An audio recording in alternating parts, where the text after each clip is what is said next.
All right, great. Oh, microphone. I need another hand. Good morning. My name is Elizabeth Weir. I am the director for Hazen Center for Integrated Care. I have some friends and supporters in the audience. Thank you very much. But some of my other colleagues are volunteering at the poverty simulation. But I'm here to tell you about our lived experience. So, clicker. There we go. Okay, that's working. Okay, so Hazen Center for Integrated Care takes a holistic approach to supporting students' health and well-being. So is Dan still here? Dan's running out the room right now, but thank you to him and his impassioned plea at the end. And he had a focus on well-being. So really tying in with that. So thank you, Dan, and he's gone now. But our holistic approach to supporting students' health and well-being, mind, body, and spirit. Our integrated model includes Student Health Center, the Counseling Center, and the Well-Being Center, which supports health promotion and prevention education, basic needs program, the pantry, and our care model centers on the 8 dimensions of wellness: physical, emotional, spiritual, intellectual, environmental, financial, occupational, and social. And I guess the fine arts piece would kind of merge in with that social piece, right? Our teams are led by Karen Parker and Darlene Schmidt and Ashley Breath, and they work collaboratively to ensure students receive timely, accessible, and comprehensive care during their entire Brockport experience. So why do we assess this fee? The student health fee exists to ensure students have convenient, easy access to essential health, counseling, and wellness services. This revenue supports our service contracts, medical and operational supplies, equipment and technology, and the salaries and benefits needed to maintain qualified staff. The fee also ensures that we can meet state and federal mandates, respond to SUNY system-wide initiatives, and maintain accreditation and membership in national organizations. The current annual fee is $378 and is charged to full-time and part-time students depending on credit load, while online-only students do pay a flat $25 fee. This fee is non-waivable because it is really foundational to providing consistent access to all students.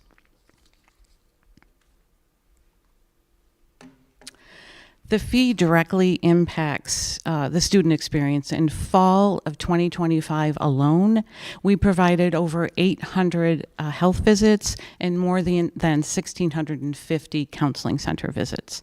Services that, if off campus, can be costly and really difficult to access.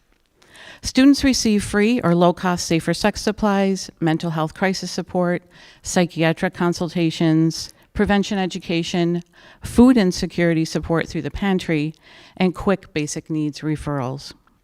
Our outreach efforts continue to expand, with more than 125 programs offered in the fall of 2025 last year. In addition to that, there were 62 mandatory badass bystander trainings in class in the first 6 weeks of classes. And these services really help students to stay healthy, succeed academically, and feel supported. Without this revenue, Hazen would be forced into a fee-for-service model. Students, particularly those without insurance or high deductible plans, may forego needed care. We see that in the community. Providers would require full credentialing with insurers, and students would face financial and logistical barriers. If care were outsourced to the community, students would likely encounter long waits, limited acceptance of new patients to local practices, difficulty with follow-up, and transportation challenges. Additionally, essential campus-based services such as immunization compliance tracking, mandated prevention education, basic needs support, and the pantry would require new infrastructure and staffing outside of Hazen. So this year's financial update. The picture reflects both progress and significant challenges. Revenue was higher due to increased enrollment, and thank you, Sarah Kelly and her team for that, but that was reaching about 2.27 million. However, the fixed and variable expenses remain substantial at around 1.94 million, driven in part by contractual salary increases, high fixed costs such as our psychiatry and our electronic medical record, which are needed, and new unfunded mandates, like we implemented this past fall, the Plan B vending machine. Combined with overhead, salary pool, and reserve transfers of over 610,000, ouch. In the prior year rollover loss, we project an end-of-year deficit of 451,000. So I do have to say, this is my first year working with a New York State government budget. Wow, it's a different beast. And I do want to call out Rachel and Crystal for getting me through this. Thank you so, so much. I have many more questions, but you got me through today. At this point, we are not planning any service level changes. We continue to be conscientious shoppers, always going for the best deal. But here's an opportunity to share a little anecdote of something, an unexpected cost. So we order condoms through a New York State program at no charge. We had to wait over 3 months for a shipment of those free condoms. And much like the Olympic Village in the past couple of weeks, we ran out several times. So this forces our admin to go to the local Walmarts and basically clear the shelf of the condoms into the shopping cart. So yes, thank you. I got some smiles there. So again, that's just an unforeseen, unnecessary expense that we had to incur. Additional financial pressures, we currently have no reserve fund, which limits our ability to absorb those unexpected costs. While we have explored additional revenue sources, bringing in minimal funds.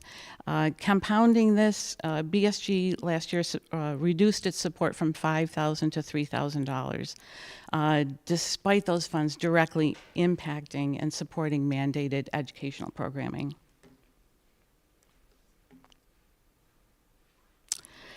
So we are requesting a $15 increase to the annual fee, bringing the new total to $393.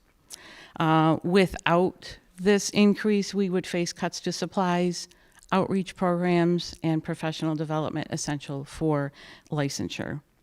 The increase, combined with projected enrollment growth, will help offset rising expenses. However, unfunded mandates, minimum wage increases, DSI salary growth, and higher visit volume all contribute to ongoing financial strain.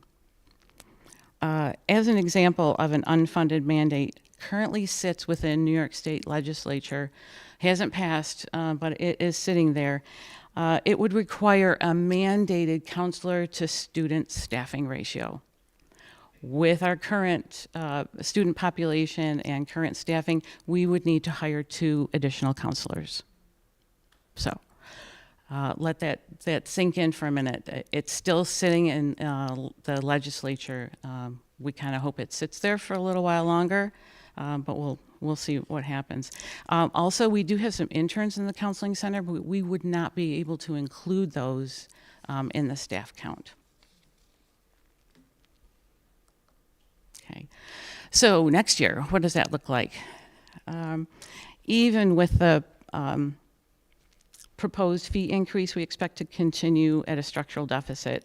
Projected revenues with an incoming class about 2.45 million, expenses nearing about 2 million. Plus required overhead charges and last year's deficit rollover, we anticipate an overall deficit of around 528,000. We're committed to careful spending, but the reality is, and for many of you sitting in this room, costs rise faster than the available revenue. And I know folks had mentioned their overhead rate, ours is 13%.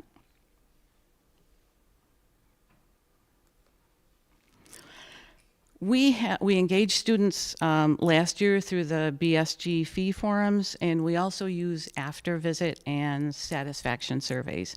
The recurring message is really consistent. Students value our care, but what they're looking for is expanded hours and the ability to access weekly counseling appointments.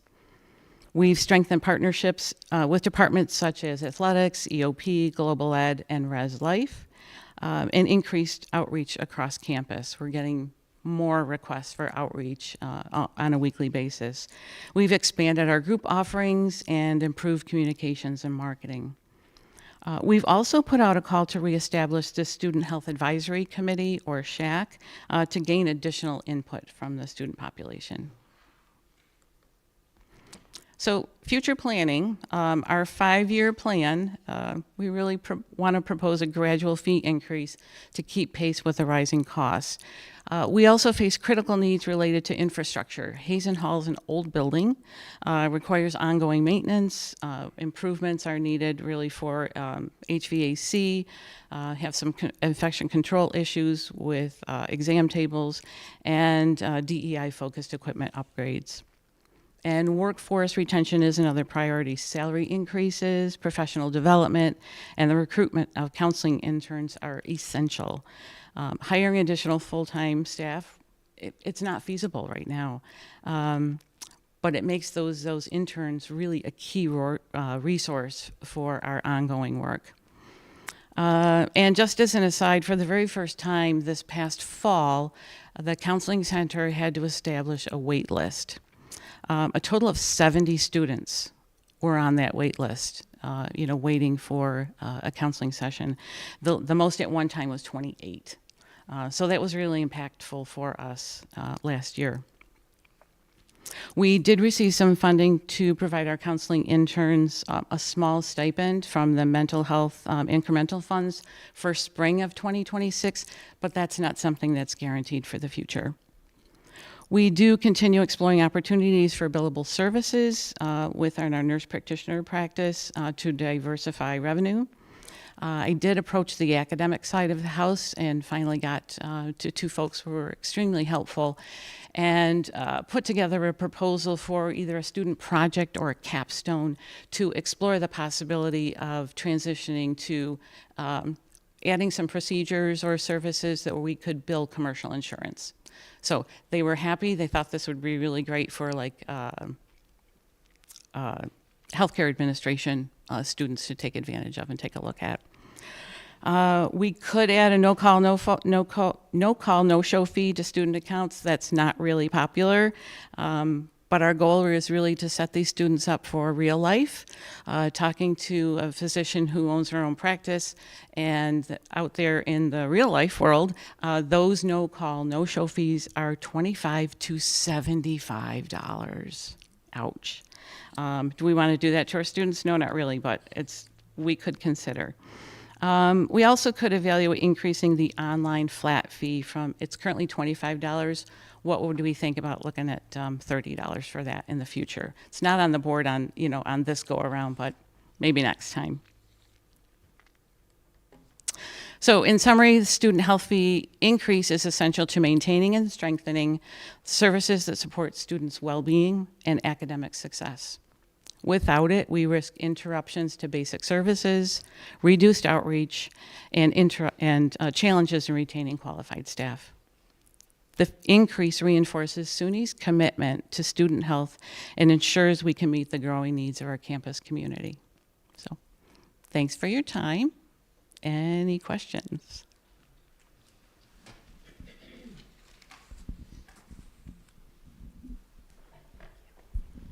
For those who are in the online degree